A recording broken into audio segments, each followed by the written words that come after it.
Ron Edwards with ChineseEconomicHistory.com, and we're here today at the World Economic History Congress being held in Kyoto, Japan. And on this occasion, which is the first time that the World Economic History Congress has come to the Far East, we're trying to take advantage of this chance and interview some prominent Chinese economic historians. And today we have with us Qiang Chen, a Chinese economic historian.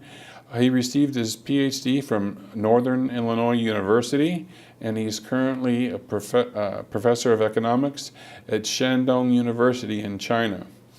So first off, our viewers at ChineseEconomicHistory.com are quite interested in the long-run performance of China's economy. So I'd like to ask you quickly a few basic questions about China. Okay. The standard view by most growth and development economists with regard to the world economic performance and also most countries' economic performance is that they experienced a Malthusian trap, and then at some point they made a transition to economic growth. Given this view of the West, would you say China's China's development path was the same as the West's? Well, no, it's quite different. Okay. For one thing, that China didn't escape the Malthusian trap, and China was actually pretty much like the rest of the world. And then Western Europe was the only one exception, that their economy took off around 1750 after the Industrial Revolution. I see. Yeah. Okay, on the next question, I can't resist. It's my own topic of interest. What's your view of the economic performance of China's Song Dynasty? It was a period of rapid economic growth compared with other times of the Chinese history. And there are many indicators you can look at. You will see the Song economic performance is just outperformed later dynasty like the Ming and Qing. Say you can look at the urbanization rate. It was much higher in the Song than in the Ming and Qing. And also, if you look at the per capita output of metals, like the steel, iron, and all these metals, and it was much higher also in the Song than in the Qing.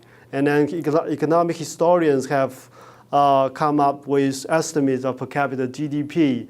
It was over $1,000. It was also much higher than the later Ming and Qing. So I see. Yeah. So.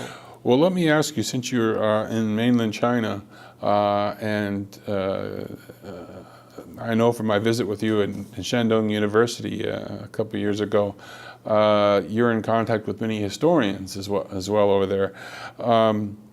What is the impression or the consensus, if there is one, amongst Song China experts in China on China's economic performance during the Song Dynasty? Yeah, there is a general consensus among Chinese experts on the Song dynasty that the Song dynasty is actually one of the most well-governed dynasty, and economic performance is just outstanding in terms of the whole Chinese history. So maybe we can say that it's the best economy in the history of China. Yeah. I see.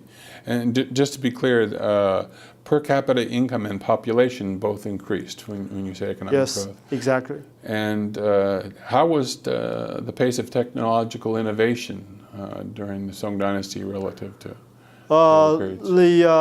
The pace of technology invention actually accelerated in the Song Dynasty, because if you look at the history of science and technology in China, Song Dynasty was a very active period. That you see the four major inventions from China, originating from China. 3 of them were happened in the Song Dynasty. And there are many inventions that we can point to that actually originated from the Song Dynasty. So it's a very technologically active period. So just for our viewers, the Chinese have a tradition of talking about the four big inventions. It's the gunpowder, paper, printing, and the compass. Yes. The Western tradition is to talk about Bacon's three major inventions. Okay. I think he mentions printing. Gunpowder printing and gunpowder, but the Chinese say four. Compass. Yeah, but three out of the four were during the Song Dynasty Yes. when they came out. Okay, enough for background for our interested viewers. I'd like to move on to your interests in Chinese economic history. And I understand you're quite interested in the relation of climate shocks with various aspects. Could you tell us a bit about your own research in this? Yeah, the one difficulty in doing research in the economic history is the issue of endogeneity, because everything is related to everything else. But we, as researchers, we want to identify causal effects.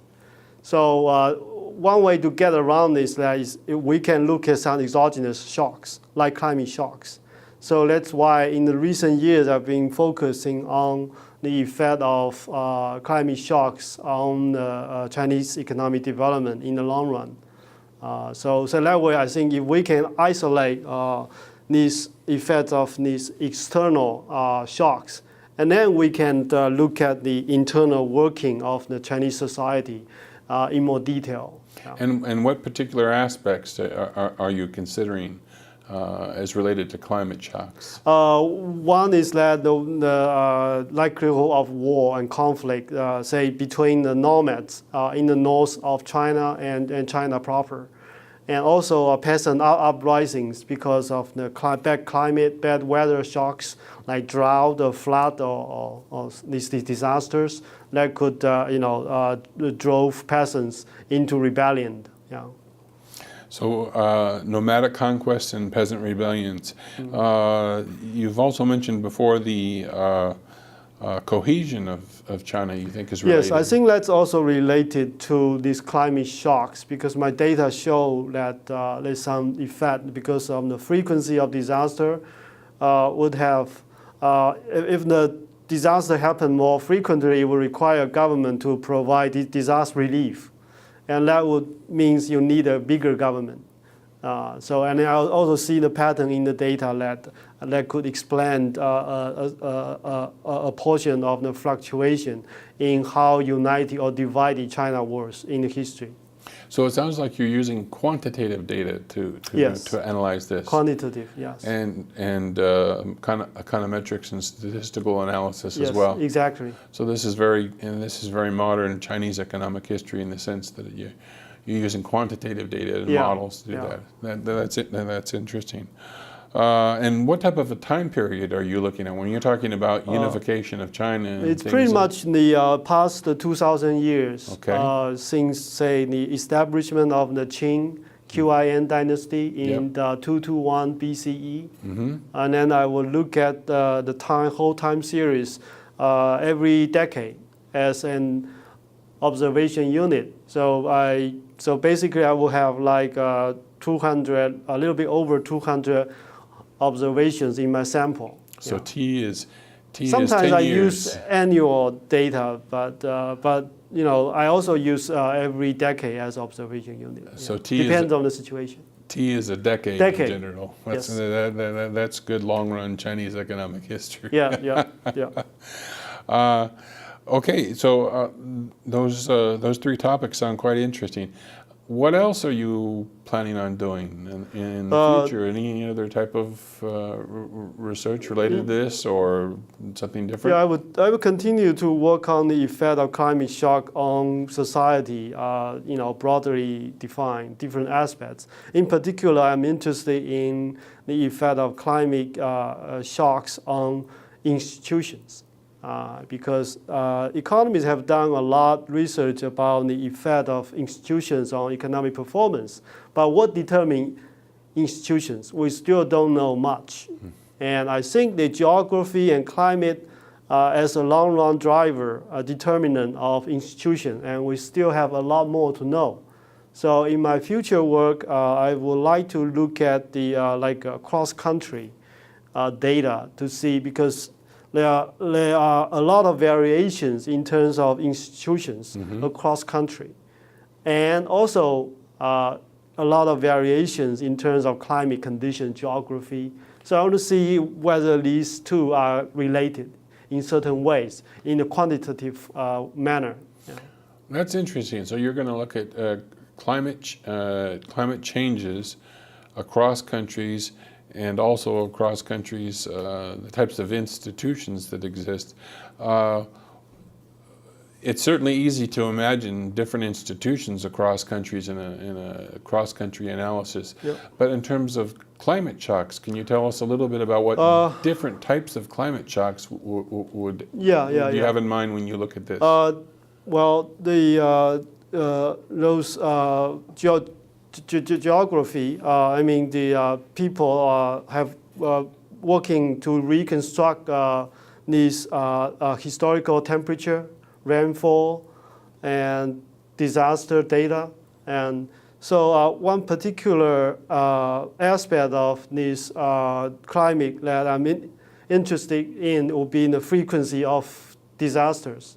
Say, what type of disasters? Say drought, okay. flood, and extreme cold or frost, snow, and a society that is under frequent attack of disasters, they will intuitively require a bigger government to help relieve the disaster, and then this will help the state formation. Okay, and then the state, I mean, is a very big plays a big part in institution building. Okay, so that's just one starting point, and then I will to keep working in that area. I see. So one last question: how long have you been working on this climate change as the relations to various aspects of country societies? At least in the past 5 years. I see. Yeah. So you've been working on it in 5 years. Maybe more than 5 or 6 years. I see. Well, it sounds very interesting. I'm looking forward to your work coming out. And I'd like to thank you for your time and coming over thank for you for inviting me. And I hope you enjoy the rest of the World Economic History Congress here today. Sure. Thank you. Thanks. Okay. Thank you. Thank you. My pleasure.